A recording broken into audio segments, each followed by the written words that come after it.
правильно, если я начну на русском языке, потому что здесь наши... Я думаю, нет, да.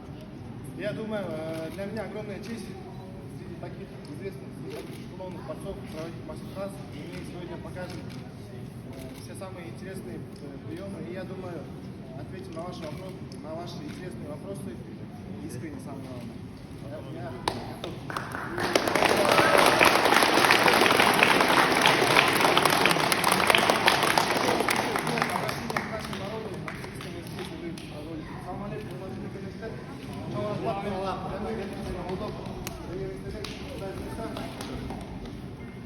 Nakon kada Roma me Nikos došao za tom leteškom lokal, došao letešne dage.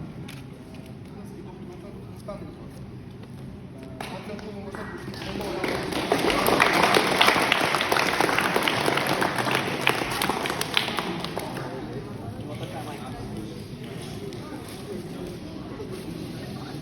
вот такая майка тоже ждет того,